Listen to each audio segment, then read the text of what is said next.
Hello everyone, I welcome you all to this lesson.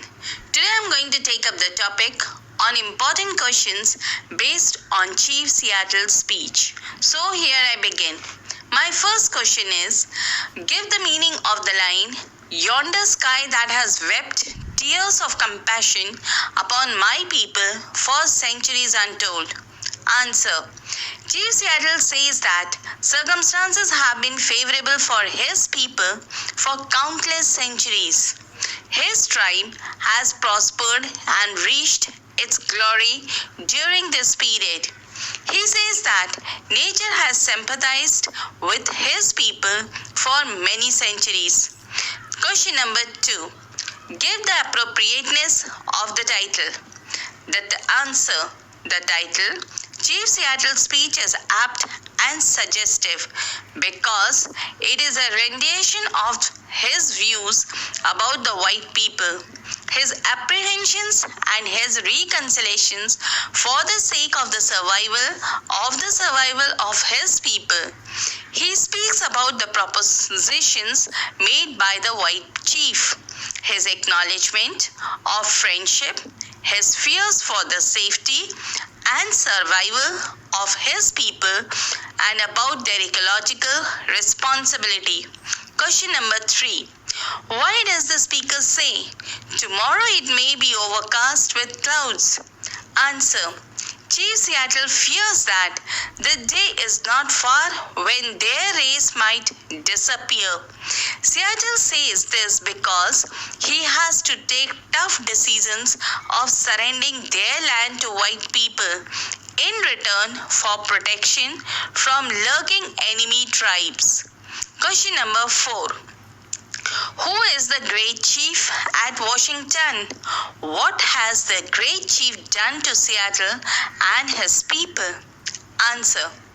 Seattle believes that George Washington, the first president of the United States of America, is the great chief at Washington. The great chief has sent kind greetings of friendship and goodwill to Seattle and his people. Question number 5. How much are Seattle's words reliable as far as the great chief is concerned? Answer. Seattle's words are like stars that never change. Whatever he says, the great chief at Washington can rely upon with as much certainty as he can upon the return of the sun or the seasons. Question number 6. Briefly state the reaction of Chief Seattle to the greeting sent by Big Chief at Washington. Answer. Chief Seattle says that Big Chief at Washington was being kind to them for sending greetings of friendship and goodwill, even if he has little need for their friendship in return. Question number 7. Compare the number of Chief Seattle's people with that of the white chief. How does the narrator illustrates this fact? Answer. Chief Seattle's people are few and resembles the scattering trees of storm that swept plain, whereas white chief's people are many, like the grass that covers the white prairies. Question number 8. What message does the white chief send to the native people? Answer. The white chief conveyed the message of buying the land of the native people. The natives will have to surrender their land to the white people and have to move away from their ancestors' land to the land reserved for them, and was willing to offer them enough land to live comfortably. Question number 9. How does Seattle describe that his people were numerous once upon a time? Answer. Seattle says that there was a time in the past when his people covered the land as the waves of a wind ruffled sea covers its shell-paved floor. number 10. What is the reaction of Chief Seattle to the message? Answer. Chief Seattle reacted by saying that the message appeared just, even generous, for the red man no longer has rights on their land, and the offer of reservation for native people seemed to be wise, as their population was declining and are no longer in need for an extensive country. Question number 11. What happened when the white man began to push the natives westward? Should the native people take the revenge on the white man? Why? Answer. When the white man began to push the native westward, the impulsive young man of Seattle's tribe grew angry and launched revengeful actions to the white men. White men were more in number and powerful. Any attempt at revenge would be futile and wholly self-destructive. Moreover, old men who stay at home in times of war and mothers who have young sons to lose would have lost everything and gained nothing. Question number 12. Who is referred to as our father in Washington? Since when he has become our father and your father? Answer. George Washington. Since King George has moved his boundaries further north, he has become the father of the Native Americans. Question number 13. Chief Seattle exclaims that youth is impulsive. Why does he say that? What does it reflect about his character? Answer. Youth is impulsive because they grow angry at real or imaginary wrong, and they often become cruel and relentless. They become hostile and lose their lives in violent acts. Seattle discourages such kind of behavior from the youth, and it indicates his love for peace and friendly relationship. He is against war, and he does not glorify war but condemn it. Question number 14. Under what condition is the good father going to protect the native people? What is meant by bristling wall of strength? Answer. If the Native Americans surrender or sell their land to the white settlers, he will protect them from foreign enemies like Haidas and Shimshans. Bristling walls refer to the vigorous and energetic white people, brave men who will provide them strength and will protect them from their ancient enemies. Question number 15. Who are Haidas and Shimshans? How will they cease to frighten the natives? Answer. They are the two natives who are constantly at war with the Squamish tribes.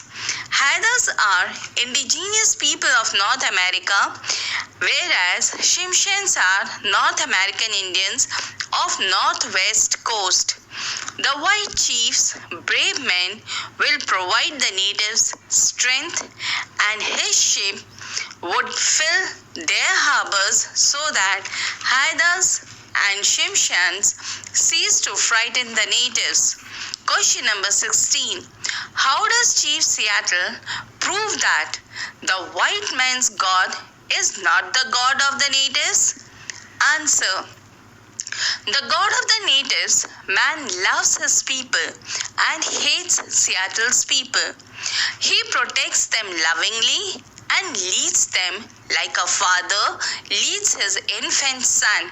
But he has forsaken Seattle and his people.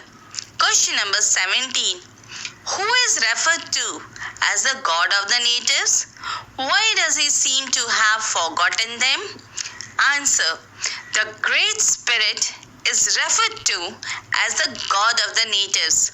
The Great Spirit has forgotten his people because Squamish tribes has almost become extinct and their number is declining rapidly. The Great Spirit is no longer a father figure to them. They seem to be orphans who can look nowhere for help. Question number 18. Who are the natives compared to the receding tide are called orphans? Answer. Their population is reducing rapidly and they have almost become extinct. That is why they are called orphans, because their God, the Great Spirit, has forgotten them. That is the natives. Question number 19. Why does the chief say that if there was a common father for both races, he must be partial? Answer. He says this because he came to help his pale-faced children and never came to help the red man. He gave them laws to be followed, but none to his red children. They have separate origin and separate destinies. He makes the white people stronger every day, but does nothing for the well-being of the natives. Question number 20.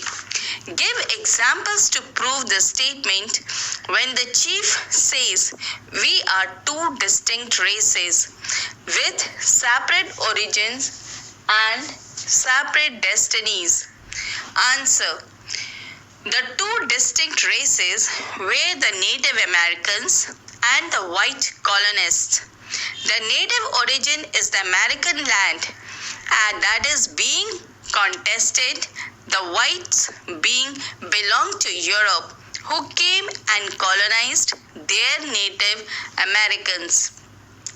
Their destinies are different. The natives are receding every day, while the whites are like the grass that covers vast prairies. Question number 21.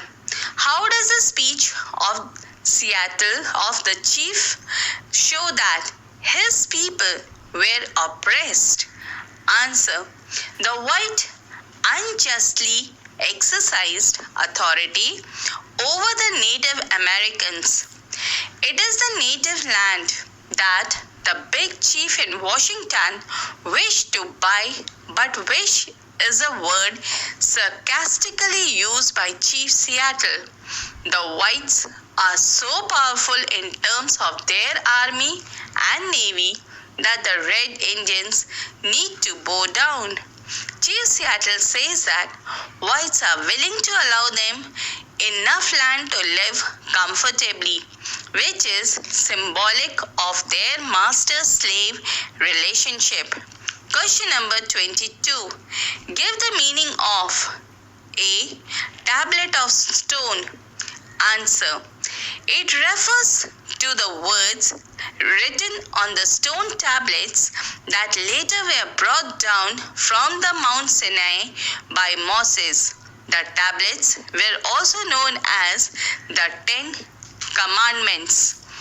Next one is, give the meaning of iron finger. Answer. This means finger of God. Question number 23. What was the red man's religion? Answer. The religion of red man is the traditions of their ancestors, the dreams of their old man, giving them in solemn hours of the night that the Great Spirit and the visions of their scams, which is written in the hearts of their people. Question number 24.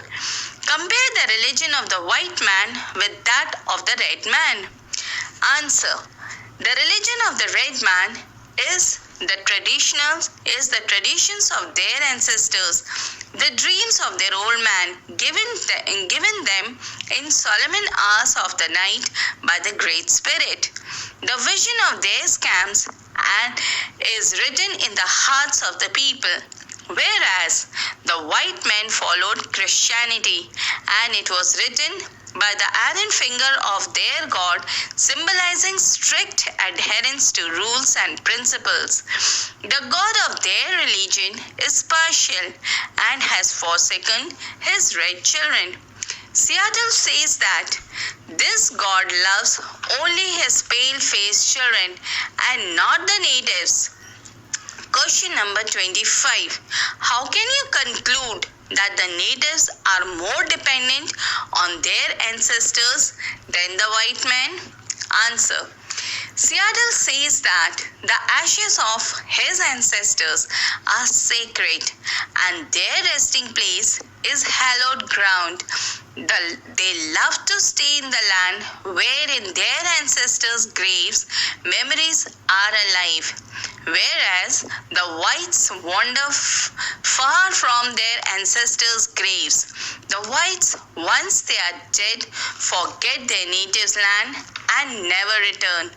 The dead of the red man will never forget their native land and eager to visit this beautiful land. Question number 26. What does Seattle say about Christianity? Answer. The white man followed Christianity, and it was written by the iron finger of their God, symbolizing strict adherence to the rules and principles. The God of this religion is partial and has forsaken his red children. Seattle says that this God loves only his pale-faced children and not the natives. Question number 27. Why do the dead of the white men cease to love their land and their people? Answer. This is because the white men never connect with their land and their people spiritually. Their relationship with their land and their people is not sacred or holy. It is materialistic. As soon as they die, the link to their earthly life breaks, and devoid of spiritualism, they are incapable of an afterlife. Question number 28. What do the dead of the red man do to their living? Answer. The dead of the red man never forget their native land where they lived. They still love its verdant valleys, its murmuring rivers, its magnificent mountains, sequestered valleys, and verdant-lined lakes and bays. They even yearn to visit this place again. Moreover, the spirit of the dead keep visiting so that they can guide, console, and comfort the living. Question number 29. What propel was put forward to the red man by the great chief? Answer. The red man should surrender their native land to the whites. In return of this, the white will protect them from foreign attack from Haidas and Shimshans. The whites are willing to allow them to live comfortably by giving them enough land. Question number 30. What is the impact of the proposal on the red man and the white man? Answer. The Native Americans will have to leave their native land where their ancestors are resting in eternal peace.